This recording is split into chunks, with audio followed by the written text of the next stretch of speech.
휠체어, 보청기, 흰 지팡이라고 하면은 장애인 하면 일반적으로 또 오는 도구들입니다.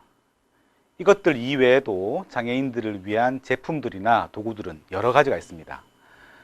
장애인들을 위한 용품과 도구들은 이 보행이 어려운 장애인들의 이동을 도와주기도 하고요. 그다음에 장애인들이 편안하게 자신이 원하는 일상생활을 할 수 있도록 도와주는 이런 역할을 하기도 합니다. 자, 그럼 지금부터 장애인들의 생활과 활동을 위한 특별한 도구, 보조공학에 대해서 살펴보도록 하겠습니다. 보조공학은 장애인의 생활 전반에 걸쳐서 돕고 여러 활동들을 지원하기 위해서 첨단 과학에서부터 기초공학까지의 여러 원리들을 이용해서 개발된 기기 혹은 도구라고 이해하시면 됩니다. 좀 더 구체적으로 보조공학의 개념에 대해서 살펴보면요, 이 보조공학 기기는 장애인들의 기능적인 능력들을 개선한다든지 유지한다든지 확대될 수 있도록 상업적으로 생산된 기기에서부터 기존의 기기나 도구들을 변형하거나 추정한 도구 혹은 물품, 생산 시스템을 말합니다. 이 보조공학 기기에는 기계적, 전자적, 디지털 기반의 도구에서부터 비기계적 혹은 비전자적 도구, 그리고 특별히 고안된 교수학습을 위한 매체라든지 서비스, 전략들까지 광범위하게 이 보조공학 기기에 포함될 수 있습니다.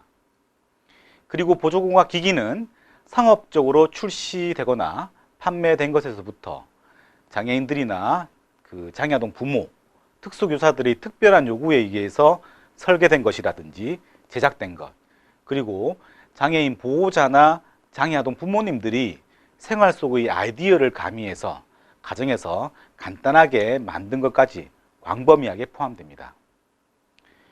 이 보조공학 기기를 사용하게 되면요, 먼저 장애 학생들의 학습을 효과적으로 지원한다든지 진행할 수 있고요. 그리고 그동안 접근하지 못했던 물리적 환경에 대한 접근성을 높일 수 있습니다. 그리고 직업이라든지 직장 환경에서 상대적 경쟁력을 높일 수 있고요. 그리고 생활 여러 영역에서 독립성을 향상시킬 수 있어서 장애인들의 삶의 질을 전반적으로 개선시킬 수 있는 가능성을 가지는 여러 가지 장점을 얻을 수 있는 게 바로 보조공학 기기의 활용입니다. 보조공학을 좀 더 구체적으로 이해하기 위해서는 이 보조공학 서비스가 무엇인지에 대해서도 이해하는 것이 필요합니다. 이 보조공학 서비스는 장애인 개개인의 요구에 맞게 보조공학 기기를 적절하게 선택하고 획득해서 사용할 수 있도록 하는 과정입니다. 여기에는 보조공학 기기를 준비하는 과정이 포함되고요. 그 다음에 보조공학 기기를 실제 장애인들 생활에 적용하는 과정이 포함됩니다. 이와 함께 보조공학 기기를 관리하고 사용에 필요한 사항들을 지원하는 등의 활동이 포함된 이 보조공학 기기 사용상의 직접적이고 전반적인 서비스가 바로 보조공학 서비스라고 할 수 있습니다. 그래서 이 보조공학 서비스는 다음과 같은 내용들이 포함됩니다. 장애인들이 효과적으로 보조공학 기기를 사용할 수 있도록 하는 어떤 과정들이 여기 포함되는데요. 보조공학 서비스의 내용을 살펴보면요, 첫 번째, 장애인들의 일상생활 환경에서의 기능적 요구를 포함하는 평가 과정이 여기 포함됩니다. 두 번째는 장애인이 보조공학 기기를 사용할 수 있도록 준비하는 과정, 즉 구입한다든지 임대한다든지 기타 제공할 수 있는 방법이 보조공학 서비스의 주요 내용에 들어갑니다. 그리고 세 번째, 보조공학 기기 사용을 할 때에 일어나는 활동들로 이 보조공학 기기를 선택한다든지 설계한다든지 그 다음에 사용자의 요구에 따라서 조정한다든지 그 다음에 기능을 변경한다든지 그 다음에 사용하기 위해서 적응하는 훈련 과정이라든지 그 다음에 사용하기 위해서 어떤 기능들을 유지한다든지 그 다음에 사용 시 부주의로 인한 문제들을 개선하기 위한 방법들 여러 가지가 세 번째 보조공학 서비스에 포함됩니다. 네 번째는 장애인이라든지 가족, 보호자 등을 위한 교육이라든지 훈련 서비스, 그 다음에 관련 기술 지원 서비스가 포함이 되고요.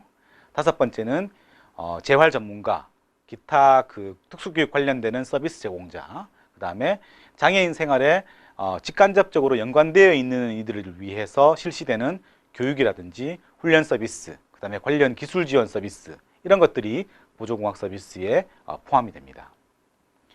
보조공학을 보조공학 기기와 서비스로 나누어서 살펴보았는데요. 이러한 보조공학이 장애인들의 생활에 어떻게 활용되는지 개괄적으로 한번 살펴보도록 하겠습니다. 먼저 보조공학은 장애인들의 일상생활 활동을 지원하고요. 그 다음에 도와줄 수 있습니다. 일상생활을 지원할 수 있는 보조공학은 장애 학생들의 실생활과 관련된 기능들, 즉 식사를 한다든지, 그 다음에 배설이라든지, 세면활동이라든지, 목욕이라든지, 착탈이라든지, 수면 등과 같은 신변 자립 활동을 지원할 수 있는 기기와 서비스가 여기 포함이 됩니다.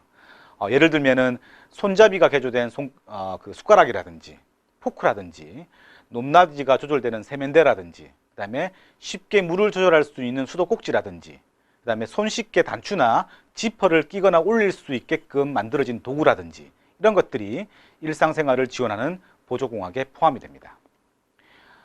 그리고 보조공학은 장애인들의 컴퓨터 사용이라든지 정보통신 활동을 지원합니다. 컴퓨터 사용을 지원하는 보조공학은 컴퓨터 사용을 위한 접근성을 향상시키기 위한 것입니다. 신체적이라든지 감각적인 장애로 인해서 키보드와 마우스와 같은 일반적인 입력기기와 그 다음에 모니터와 프린터 같은 일반적인 출력기기를 사용할 수 없는 이들에게 대안적인 기기와 서비스를 제공해서 컴퓨터 사용의 접근성과 효율성을 높여주는 것이 바로 컴퓨터 지원을 하는 보조공학의 주요 활용 영역입니다. 보조공학 활용 영역에는 이동을 지원하는 보조공학 기기가 포함됩니다. 이동 지원 보조공학은 지체장애인이나 시각장애인들이 단거리, 장거리 이동을 용이하게 할 수 있도록 하는 지원하는 기기입니다. 여기에는 지팡이라든지 보행기, 휠체어, 전동 스쿠터, 특수 승강기 이런 것들은 이제 지체장애 학생들이 사용하는 것들이고요. 그 다음에 시각장애 학생들이 사용되는 흰 지팡이, 그 다음에 시각장애인을 위한 장애인 보조견 이런 것들이 이동을 지원하는 보조공학에 포함이 됩니다. 보조공학은 장애인들이 사회성 향상을 지원하기 위해 필수적으로 고려되어야 하는 의사소통 활동에도 효과적으로 활용될 수 있습니다. 의사소통 지원 보조공학은 장애 학생들 중에서 의사소통의 문제가 있는 이들을 위해서 활용되는 보완 대체 의사소통 관련 전략과 시스템들이라고 보시면 됩니다. 보완 대체 의사소통은 의사교환이 어려운 장애인들에게 의사소통을 해야 하는 주위 사람들과의 의사소통 능력과 생활 수준을 높이기 위해서 사용되는 논리적 근거 혹은 테크닉 이런 것들을 활용한 하드웨어와 소프트웨어라고 할 수 있습니다. 예를 들면은요, 특수교사나 장애아동 부모가 간단하게 그린 의사소통판에서부터 손짓기호, 축소 모형을 이용한 방법, 그 다음에 말하는 기능을 가진 컴퓨터와 같은 디지털 기기를 이용한 방법들이 여기에 포함이 됩니다. 또한 보조공학은 장애인들의 여가라든지 스포츠 활동에도 활용됩니다. 여가 활동 지원 보조공학에는 장애로 인해서 부족한 기능을 보완하고 자신이 요구하는 스포츠와 레저 활동을 할 수 있도록 지원하는 것입니다. 예를 들면은 시각장애인들을 위해서 만들어진 소리나는 공이라든지, 그 다음에 다리 기능이 하나밖에 없는 사람을 위해서 만들어진 스키라든지, 그 다음에 지체장애인을 위해서 만들어진 산악용 휠체어라든지, 그 다음에 하지마비 장애인들이 손으로 움직일 수 있는 자전거인 핸드바이크라든지, 그 다음에 점자가 가미된 놀이카드 이런 것들이 주요 예로 여러분들이 이해하시면 될 것 같습니다. 이상과 같이 보조공학은 일상생활, 컴퓨터 사용, 이동, 의사소통, 여가생활 등에서 장애인들의 요구와 사용 목적에 따라서 활용됩니다. 이뿐 아니라 보조공학은 장애인들의 어떤 자세 유지라든지 보는 활동이라든지 듣는 활동이라든지 읽기, 쓰기, 말하기와 같은 기초 학습 활동이라든지 이와 같은 다양한 영역에서도 보조공학은 활용됩니다. 그래서 앞으로 장애인들이 사용할 수 있는 이 보조공학 기기는 더욱더 현실적으로 그리고 좀 더 세부적으로 개발되어야 되고 앞으로 장애인들을 위해서 제공되어야 할 것으로 보입니다. 장애인들의 요구와 사용 목적에 적절하게 부합된 보조공학 기기를 제공하게 되면요, 먼저 장애인들이 가지고 있는 능력을 최대한 발휘할 수 있게 되고요. 또한 장애인들에게 대안적인 여러 방법들을 제공할 수 있어서 장애가 보상되거나 일부 상쇄될 수 있는 가능성도 가집니다. 그리고 장애 학생의 일상생활, 지역사회 활동, 직업생활 등에서도 능동적인 주체로서 활동하면서 우리 사회의 주요 구성원으로 활동할 수 있는 기회도 제공할 수 있습니다. 장애인들이 우리 사회에 통합되어서 우리 사회의 주요 구성원으로 인정받고 그리고 그 역할을 다하기 위해서는 우리 사회는 장애인들이 요구하는 필수 서비스에 대해서 지속적으로 관심을 가지고 현실적인 지원을 하는 것이 필요합니다. 그중 보조공학의 지원과 활용은 장애인들의 일상생활에서부터 지역사회 활동 영역까지 긍정적인 영향과 장점을 제공할 수가 있기 때문에 앞으로 지속적으로 관심을 가지고 더불어서 실제적인 지원이 연속적으로 제공될 수 있도록 제도가 준비되어야 되고 그 다음에 관련되는 연구가 있어야 할 것으로 보입니다. 이번 강좌에서는 이 보조공학이 가지고 있는 기본적인 개념과 활용, 그 다음에 장점에 대해서 구체적으로 살펴보았습니다. 이상 강의를 마치도록 하겠습니다. 여러분 안녕히 계십시오.